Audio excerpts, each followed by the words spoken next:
पांच की आंच में सबसे पहले बात मिडिल ईस्ट के संकट के बीच भारतीय व्यापारियों की, जहां ईरान और इजरायल के बीच छिड़े महायुद्ध से पूरी दुनिया में हाहाकार मचा हुआ है।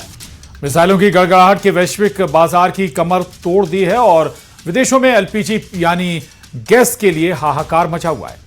लेकिन कहते हैं ना कि आपदा में अवसर ढूंढना हिंदुस्तानियों को बखूबी आता है। भारत में भले ही अभी हालात काबू में हैं, लेकिन भविष्य की आशंका और गैस की किल्लत के बीच मध्य प्रदेश के शहरों में एक बार फिर भट्टी युग की वापसी हो गई है।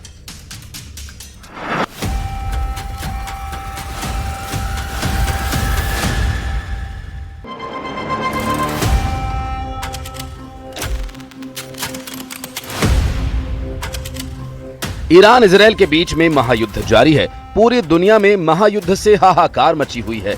इसका असर हिंदुस्तान में भी देखा जा रहा है, लेकिन अभी तक भारत में सब कुछ ऑल इज वेल है। एक तरफ जहां विदेशों में गैस के लिए मारामारी देखने को मिल रही है, तो वहीं दूसरी तरफ भारत में हालात काबू में हैं। ऐसे में एक बार फिर से भट्टी युग की वापसी देखने को मिल रही है। मध्य प्रदेश के तमाम जिलों में व्यापारी भट्टियों के भरोसे हैं। एलपीजी संकट के बाद भट्टियों की डिमांड बढ़ी है। बड़ी बात यह है कि फैक्ट्रीज को एडवांस बुकिंग मिल रही है और उज्जैन में भट्टी फैक्ट्री में 10 दिन की वेटिंग है। यानी अगर आज आपको भट्टी खरीदनी है तो आपको 10 दिन बाद ही मिल पाएगी। हालांकि बाकी जिलों में भट्टियां आसानी से मिल पा रही हैं। इसलिए हम कह रहे हैं भट्टी की डिमांड हाई, फिर क्यों टेंशन भाई। अच्छी खबर तो ये भी है कि लोग हालात को समझ रहे हैं। चलिए अब आपको 2 तस्वीरें दिखाते हैं। पहली तस्वीर खंडवा की, जहां पर भट्टियों की डिमांड बढ़ी और व्यापारियों ने भट्टियों का इस्तेमाल शुरू कर दिया। तो वहीं उज्जैन में भी भट्टियों पर ही खाना और पकवान पकाए जा रहे हैं। पहले आप उज्जैन से आइए, तस्वीरें देखिए। अमेरिका और ईरान युद्ध को लेकर जिस तरीके से गैस की टंकियों को लेकर जो किल्लतें आ रही हैं, जिसमें सबसे ज़्यादा समस्या होटल व्यवसाय को हो रही हैं।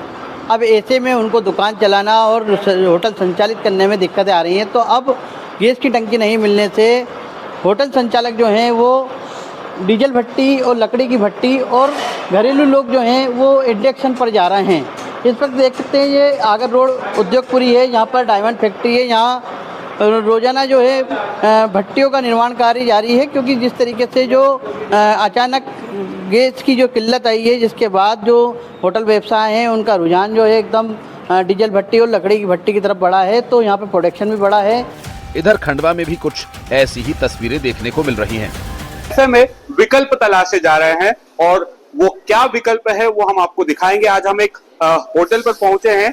यहाँ पर अब अपने उद्योग व्यवसाय को बचाए रखने के लिए नई तरकीब अपनाई गई है और फिर से जो पुराने विकल्प थे उन्हें लाया गया है। आप यहाँ देख सकते हैं कि जो कोयले का चूल्हा है वो जलाया गया है, इंडक्शन से खाना बनाया जा रहा है और ये जो सिलेंडर नहीं मिल रहे हैं उसकी वजह से इस तरह के यहाँ पर विकल्प तलाशे गए हैं। वहीं रतलाम के कई होटल्स में कोयला और लकड़ी की भट्टियां देखने को मिल रही हैं। कमर्शियल गैस बंद हो गई है और लोगों को अब सहारा है कोयले और लकड़ी की भट्टियों का।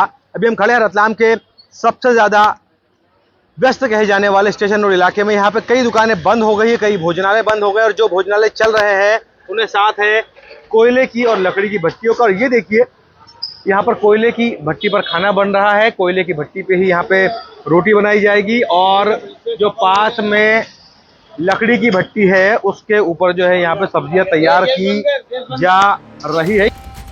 भले ही आसमान से आग बरसने लगी हो, लेकिन चूल्हे की आग के लिए लंबी लंबी लाइनें लगाना मजबूरी बन गया और इन सब के बीच भारत के व्यापारियों ने विकल्प निकाल लिया है।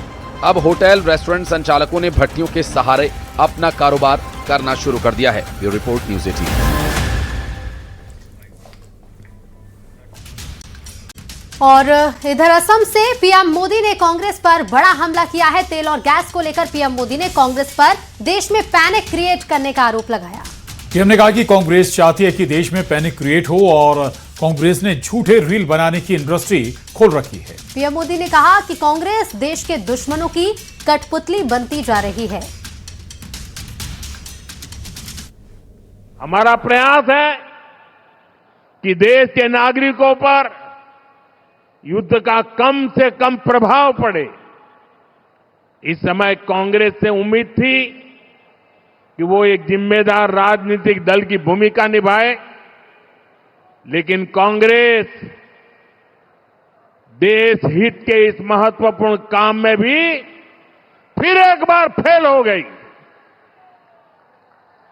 कांग्रेस पूरी कोशिश कर रही है कि देश में पैनिक क्रिएट हो, देश मुश्किल में फंस जाए और उसके बाद कांग्रेस भर भर कर मोदी को गाली दे।